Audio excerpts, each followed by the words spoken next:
We are back here with our friends from Chesapeake Bay Academy to talk about something called executive function and how it relates to your cognitive processes. You know those folks who are just very organized and it comes very naturally to them, and then there are those folks who really seem to struggle with those kinds of things when it comes to executive function. So joining me today to talk more about this is Danielle Melee-Taylor. She's the Clinical Director of Assessment from the Diagnostic Assessment Center at Chesapeake Bay Academy to talk a little bit more about executive function. I think the good news is we all have that executive assistant we think we need. We just need to get it to work for us because it's in our brain. Absolutely. Good morning, Carrie. Good morning, and congratulations too. I stumbled a little bit over your name because it's your brand new name, so congratulations on your wedding. Thank you so much. Yes.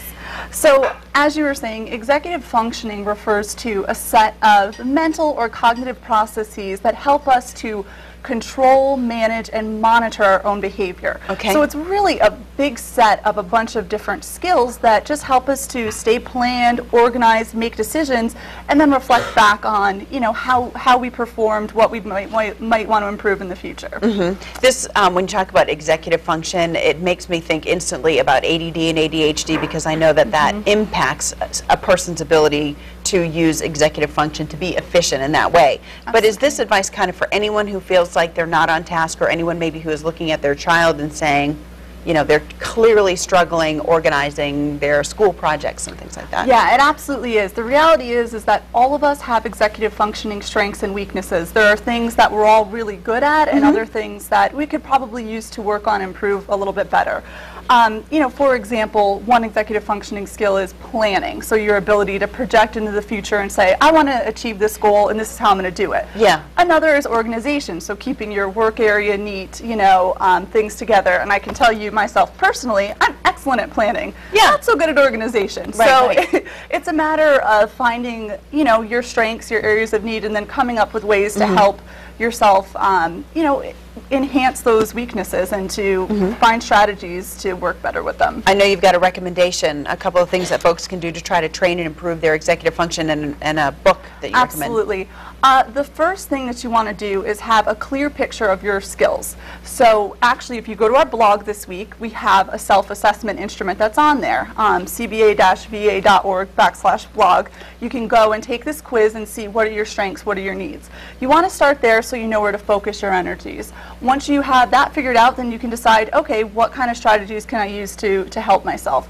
So for example, if you have a child that has, or if you're a person that has some working memory issues, you can use strategies like mnemonics, chunking strategies to help you remember things.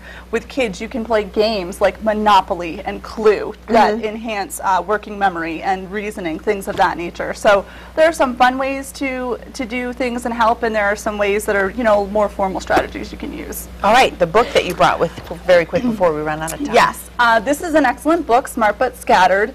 It's very helpful. It has lots of real-world plans and solutions to help you teach your kids how to do things like control their emotions, become more organized, plan for the future, things of that nature, and also does a great job of just explaining the executive functions. Yeah. Also, if you're interested in learning more, we're hosting a free workshop on executive functioning on Tuesday, May 22nd at the Central Library in Virginia Beach from 6 to 8 p.m. And people can come there to get more information as well. All right, and as always, you can get more information at the CBA-va.org. That's the website. There's a great blog at the website as well, and we'll put the information about that seminar as well and the Diagnostic Center at CBA at our website, 497-6200. Danielle, thank you very much. Thank you so much.